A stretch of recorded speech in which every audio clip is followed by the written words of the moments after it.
எடப்பாடி தலைமையில் நடந்த அத்தனை தேர்தலையும் அந்த கட்சி தோக்குது. 19 பார்லிமெண்ட்டை தோக்குறாங்க, 21 அசம்பிளியை தோக்குறாங்க, 24 பார்லிமெண்ட்டில் 0 வர்றாங்க.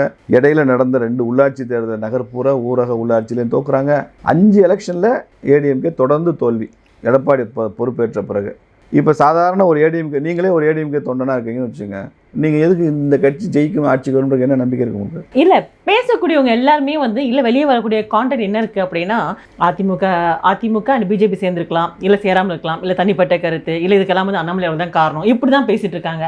பட் இந்த இடத்துல ஓபிஎஸ் அவர்களை பற்றியோ சசிகலா அவர்களை பற்றியோ டிடிவி பற்றியோ பேச மாட்டேங்கிறாங்க. அப்போ உண்மையிலேயே இங்கே யார் சார் கட்சி? பாருங்க, கட்சி நீதிமன்ற பிஜேபி ஆசைப்படுது அப்படின்னு சொல்லப்படுது ஒரு பக்கம், நீதிமன்ற அதிமுக அதுக்கு இஷ்டம் இல்லைன்னு சொல்லப்படுது. அப்போ இந்த மாதிரி ஃபேக்ட் இல்லாம எதுனா இருந்தாலும் அண்ணாமலை தான் காரணம் அப்படின்னு கொண்டு போறாங்க இல்லையா? இந்த அரசியல் எப்படி எடுத்துக்கிறது? விவரம் இல்லாத அப்படி பேசுவாங்க. அண்ணாமலை எப்படி காரணமா இருப்பாரு?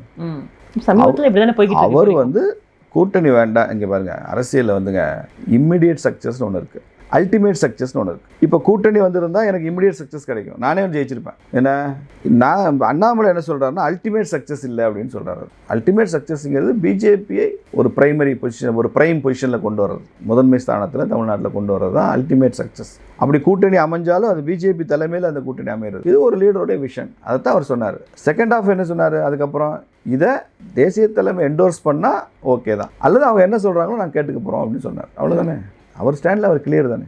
அதை அவருடைய கருத்தை நீங்கள் எப்படி மறுப்பீங்க? என்ன தப்புன்னு சொல்கிறீங்க? அப்போ தொடர்ந்து கூட்டணியில் இருந்துகிட்டு இருந்தோம்னா 5 சீட்டு 10 சீட்டு 20 எம்எல்ஏ அப்படியே கொடுத்துட்டு தான் இருப்பாங்க. அதை தாண்டி நம்மளும் வளர மாட்டோம். உங்களுக்கு பர்சனலி ஹாப்பி தான் இல்லையா சார்? ஹாப்பி இல்லையா இல்லை, நான் இன்னைக்கு கூட சொல்கிறேன், இந்த கூட்டணி வந்திருந்தால் நம்ம அதிக இடங்களில் வெற்றி பெற்றுப்போம்ன்றது எனக்கு உடன்பாடு தான். நமக்கு இப்போ எனக்கெல்லாம் மந்திரி பதவி கூட கிடச்சிருக்கலாம். உதாரணத்துக்கு சொல்கிறேன், மோடிஜி யாரை வேணாலும் மந்திரி ஆக்குறாங்க. அவர் கட்சியில் கமிட்டடாக இருக்காரா, மக்களோட இணைஞ்சிருக்காரா, ஒரு சாமானியர் கூட மந்திரி ஆக்குறாரு. அவன்கிட்ட திறமை இருக்கணும், கமிட்மெண்ட் இருக்கணும், மக்களுக்கு சர்வ் பண்ணுற ஆட்டிடியூட் இருக்கணும். நான் மந்திரியாக இருக்கலாம், மரியாதை கிடச்சிருக்குமான்னு கேட்குறேன். நாளைக்கு பார்லிமெண்ட் கேன்டீனில் நான் போகிறப்போ ஏடிஎம்கே எம்பிஸ் எல்லானே நாங்கள் ஓட்டு போட்டு தானே மந்திரி ஆனீங்க, என்ன இதை கூட செய்ய மாட்டேங்கிறீங்க எங்களுக்கு அப்படின்னு ஒன்று கேட்டால் எனக்கு எப்படி வலிக்கும்? அவங்க ஏதோ ஒன்று கேட்குறாங்கன்னு வச்சுங்க, என்னால் செய்ய முடியல, நாங்கள் ஓட்டு போட்டு தான் மந்திரியாக பவுசாக அலைகிறீங்க, இதை கூட செஞ்சு தர மாட்டேங்கிறீங்கன்னு கேட்டால் அது என்னால் எப்படி நீ ஓட்டு போடாமல் நான் ஜெயிச்சிருப்பேன்னு சொல்ல முடியுமா? ஆயத்திறந்து அது ஏன் சார் பார்லிமெண்ட்டில் கேட்காம பார்லிமெண்ட் கேன்டீனில் கேட்குறாங்க? அங்கே தான் டிஎம்கேர் நிறைய 40 பேர் அங்கே உட்காந்துருக்காங்க. அதனால சொல்கிறேன், டிஎம்கே அலையன்ஸ் 40 பேருமே கேன்டீன் தான் போகிறாங்க. காலைல கையெழுத்து போட்டோன்னு கேன்டீன் போயிடுவாங்க. ஆராசா பாருங்கள், காரில் போகிறப்போ ஒரு பேட்டி எடுத்துகிட்டே போனார்ல, அந்த பேட்டியில் என்னைக்காவது தேசம், கொள்கை, சமூக நீதி பேசினாரா? கேன்டீனில் வடை நல்லா இருக்கும், இந்த ஆள் கெடுத்துட்டாரு. கேன்டீனில் பிரியாணி நல்லா இருக்கும், மோடி கெடுத்துட்டாரு. சீப்பாக வேறு கிடைக்கும், இந்த ஆள் கெடுத்துட்டாரு. இப்படி தாங்க சொல்லிட்டு இருந்தாரு.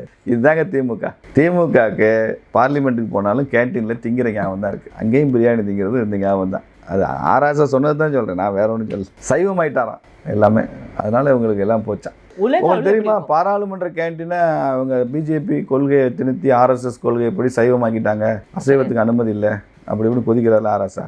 சென்னையில் அறிவாலயம் இருக்கா, அறிவாலயத்தில் கல்யாணம் பண்ண வாடகைக்கு விட்றாங்களா? அங்கே அசைவம் புழங்கக்கூடாது, ரூல்ஸ் இருக்குது. அப்படிங்களா? ஆமாம், வெரிஃபை பண்ணுங்கள். சென்னை அறிவாலயத்தில் அசைவ உணவுக்கு அனுமதி கிடையாது. கல்யாணம் பண்ணுறவங்க அசைவ உணவு விருந்து வைக்கக்கூடாதுங்க, சைவம்னா தான் அலௌடு. இதுக்கு ஆராசா என்ன சொல்லுவார்? இது என்ன ஆர்எஸ்எஸ்? திருச்சியில் ஒரு அறிவாலயம் இருக்குது, அங்கேயும் அதே தான், only vegetarian allowed, non veg allowed இல்லை. அவன் கல்யாணம் பண்ணுறான், நீங்கள் தானே சொல்கிறேன் நான் எந்த உணவு சாப்பிடுவேன் என்பது எனது உரிமைங்கிறீல்ல. ஓ மண்டபத்தில் கல்யாணத்துக்கு வாடகை கொடுறேன், அவன் எந்த உணவு சாப்பிட்டா உனக்கு என்ன? மாட்டுக்கறியோடு தின்ட்டு போகிறான், ஓன் கணக்கில். நான் ஏற்றுக்க மாட்டேன், ஓன் கணக்கில் சொல்கிறேன், மாட்டுக்கறியோடு தின்ட்டு போகிறேன், அனுமதிச்சுட்டு போ.